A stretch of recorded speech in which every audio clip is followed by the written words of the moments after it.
이렇게 갈 수 있어서 앞에 문제를 좀 풀었어요. 자, 너네가 가지고 있는 주기율표이기 때문에 우리가 통합과학에서 했던 부분이란 말이죠. 별로 어렵지 않게 갈 수 있어. 자, 그래서 이제부터 해야 되는 건 뭐냐면 원자들이 가지고 있는 규칙성이야. 됐니? 자, 지구상에 있는 모든 물질은 더 이상 쪼갤 수 없는 가장 작은 입자 원자로 되어 있고, 원자의 종류를 우리가 뭐라 그러냐면 원소라고 한단 말이야. 근데 원소가 100여 종이 있다는 얘기는 하나하나의 원소마다의 성격이 다 다르다는 거지. 그래서 구별이 되기 때문에 셌단 얘기야. 됐어? 그래서 각각의 원소마다는 뚜렷한 특징을 가지고 있어서 차별화가 돼. 하지만 이러한 원소들 안에서도 뭐가 있다? 규칙성은 있다는 거지. 됐어? 원소들이 가지고 있는 규칙성이 있어. 그 규칙성이 잘 나타나게 우리가 표로 작성한 걸 우리가 뭐라 그런다? 주기율표라고 한다. 이 얘기였어. 알겠어? 그랬을 때 우리가 주기율표를 이런 식으로 그렸을 때요, 너네들이 알고 있는 것처럼 주기율표의 가로줄은 뭐라 그러고?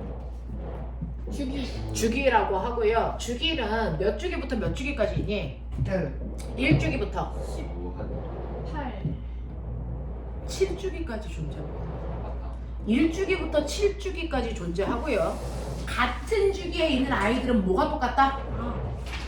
같은 주기에 있는 아이들끼리는 리튬부터 맞아요. 네온까지 전자가 들어있는 전자 껍질 수가 같은 거예요. 바닥 상태로 채웠을 때. 그래서 전자 껍질 수가 같은 거지 화학적 성질이 같진 않습니다. 맞지? 자, 같은 세로줄을 뭐라 그럽니까? 족. 세로줄을 족이라고 그러고 몇 쪽부터 몇 쪽까지 있습니까? 18조. 1쪽부터 18쪽까지 있어요. 그래서 이때 같은 족끼리가 뭐가 같냐면 화학적 성질이 비슷해요. 됐죠? 화학적 성질이 비슷한데 이유가 뭐 때문이라고 했어요? 아이씨, 체외각 전자수, 얘랑 체외각 전자수 같은 애가 얘죠. 됐죠? 그래서 체외각 전자수가 아니고 뭐라고 얘기해야 된다 그리고 원자과 전자수가 같아서 됐어? 화학적 성질이 같아. 이렇게 얘기했어. 알겠니?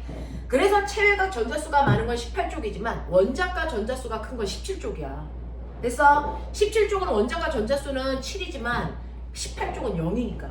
알겠습니까? 이렇게 되거든요. 그래서 여기까지는 기억하고 있어야 돼. 근데 같은 족이지만 화학적 성질이 비슷하지 않은 아이가 섞여있는 불순물도 있지. 누구니?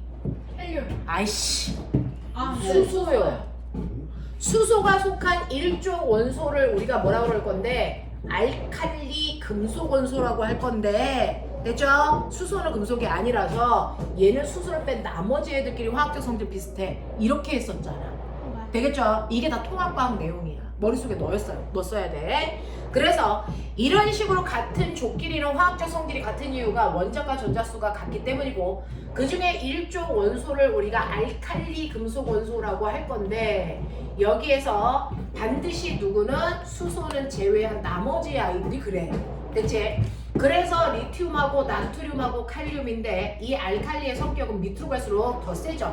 됐어? 네. 그런가 하면 17쪽인 아이를 부르는 별명도 있었어. 뭐였어?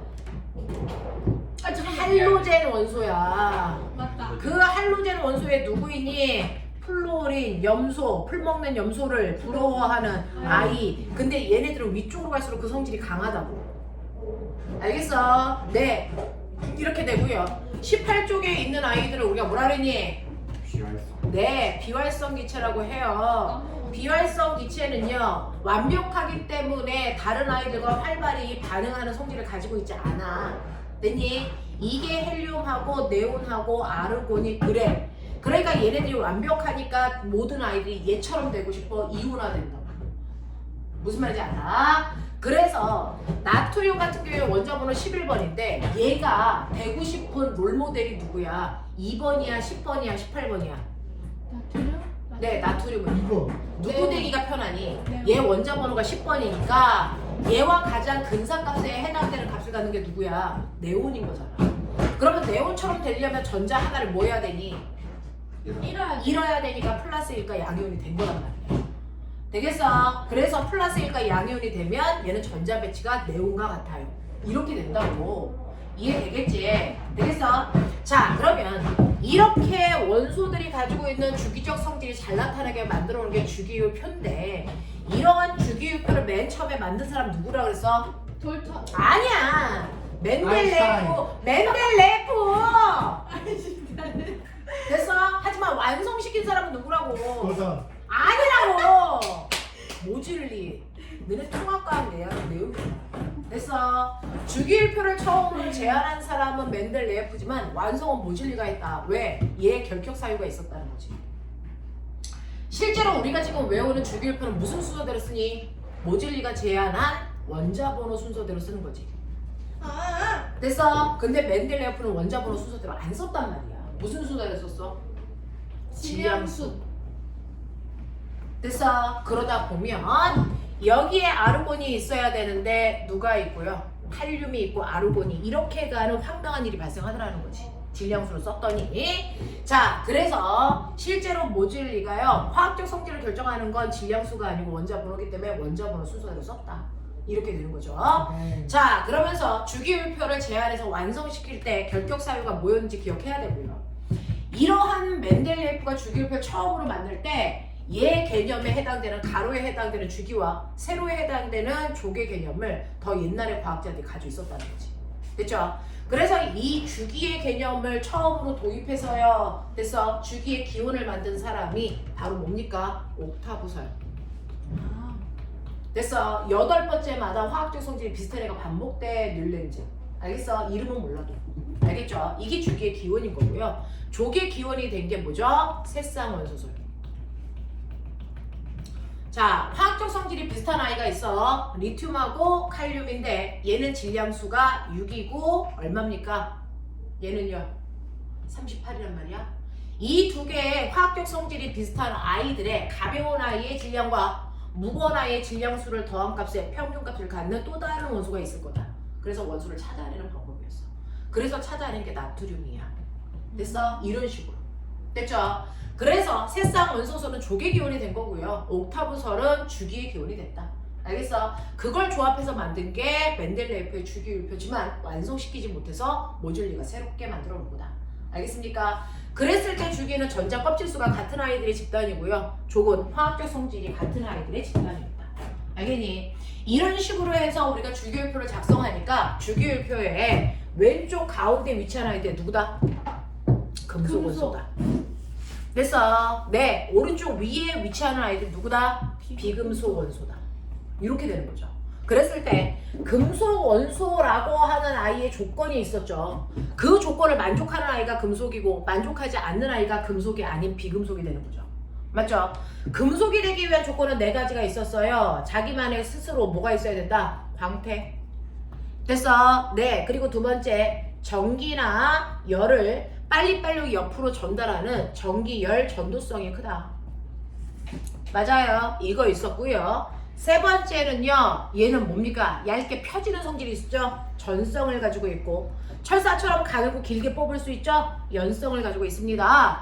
이 성질은 모두 다 금속 속에 있는 자유전자가 있기 때문에 만들어지는 성질이에요. 됐죠?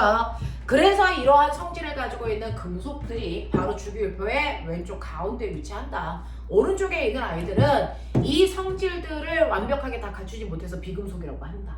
알겠어? 네, 이렇게 되는 거죠. 자, 그래서 너네가 가지고 있는 115페이지의 맨 위에 표 좀 봐. 115페이지 맨 위에 표를 보면요. 거기에 살구색으로 되어 있는 아이들이 금속이고요. 그 다음에 초록색 느낌으로 가지고 있는 아이들이 비금속이고요. 그 사이에 파란색은 뭡니까? 금속의 성질을 좀 많이 가지고 있는 비금속이죠. 비금속이긴 해. 하지만 금속의 성질을 좀 많이 가지고 있어 준금속이라고 하는데 꼬맹아, 준금속하고 나이 처먹었으니까 중금속은 다른 말이지. 네. 됐죠? 우리가 하는 건 준금속이야. 얘는 비금속 중에서 금속의 성질을 좀 많이 가지고 있는 반도체 정도 되는 아이들이라 그랬어. 되겠죠? 그래서 중금속은요, 금속의 성질과 비금속의 성질을 모두 가지고 있다. 교과서에서는 이렇게 표현한다. 됐어? 이렇게 표현되는 이런 아이들이 위치한다. 이게 주기율표다. 이해하겠죠? 자, 그러면 이러한 주기율표에서 너네들이 알고 있는 것처럼 115페이지 맨 밑에 보면요. 얘네들의 각각의 전자를 채워봤더니 정말 두 번째 껍질에 있는 아이들은 전자 껍질 수가 똑같아. 그리고 얘네는 가장 바깥쪽 껍질에 있는 전자 수는 1, 2, 3, 4, 5, 6, 7, 8이지만 그래서 화학적 성질을 결정하는 원자과 전자 수는 1, 2, 3, 4, 5, 6, 7, 0이다 라고 하는 거 기억. 그래서 넘기시면요. 여러분들이 가지고 있는 116페이지에 됐죠? 네, 원자 번호와 원자과 전자수 됐어? 나타낸 겁니다. 그래서 원자과 전자수가 제일 큰 애, 제일 위에 볼록 튀어나온 애 17쪽일 수밖에 없어요. 18쪽 안 돼요. 이해돼요? 네, 이런 것들입니다. 그래서 이런 식으로 여러분들이 분리해서 나타낼 수 있다. 어렵지 않죠? 네. 네, 통합과 그냥 리뷰예요. 오늘은 별로 할 게 없었단 말이죠. 되겠니? 자, 그래서 너네가 가지고 있는 117페이지 1번부터 4번까지 두 겹의 눈 점점 작아지기 시작하지? 1번부터 4번까지 빨리 해봐. They were rhino. Like the way up. Yes. 뭐라는 거야? The runs. 네가 외국을 너무 갔다. 아왜 때려? 잠깐만요. 여자애 괴롭히지 마. 씨. 쌤. 옥탑. 왜? 옥탑. 야, 너네 그거 알아? 뭐예요? 네. 발렌타인 오. 내일 모레요. 줘. 오늘 며칠인데? 오늘 오늘이에요? 지금. 당장 아니잖아요. 14일 그럼 아니야? 언제든 주는 거야. 그냥. 아 그래요? 응. 저 초콜릿을 별로 안 좋아해요. 난 좋아해. 나 좋아해. 남자가 여자한테 주는 거요? 어. 아니 그냥 너네가 나한테 주는 거야.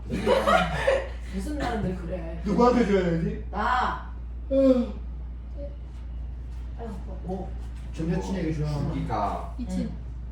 세상 원소예요. 그 목표 불쌍 원소야. 노잼. 세상에 줘. 주기율표에 새로 주는 누구? 세상이 족이라고? 너 뭐라고 시비냐 지금? 주기율표에 새로 주입이라고? 아, 이 가로구나.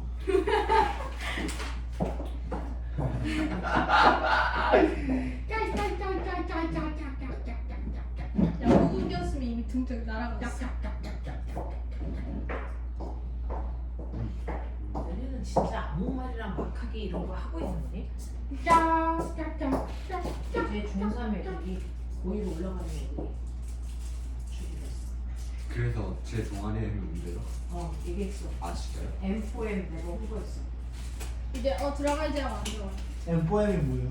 얘가 두고 있는 수학 공부. 이거 부기시는데 부기장이 있는 홍보하고 있는 거. 너는 뭐니? 제가 몰라요. 동아리 나갈 거라고. 응? 동아리 나가도 돼? 감사합니다. 나 바꿔도 돼요. 다른 데 들어가야죠. 난 과학수사대. 배드민턴 나가고. 대학을 안 갔을 텐데. 아니 동아리 빡치면. 그럼 다시. 나갑니다. 어차피 수능 만점 맞을 거니까 동아리까지 또 뭐. 쌤 비금속도 금속이에요. 비금속? 이 금속이냐고? 아니. 여자분 남자예요? 이렇게 묻는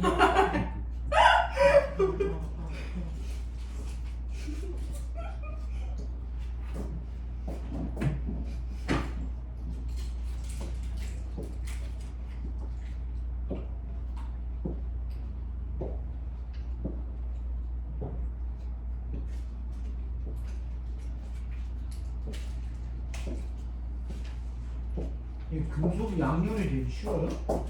금속은 양이온이 체외각의 전자수가 하나, 둘, 세 개니까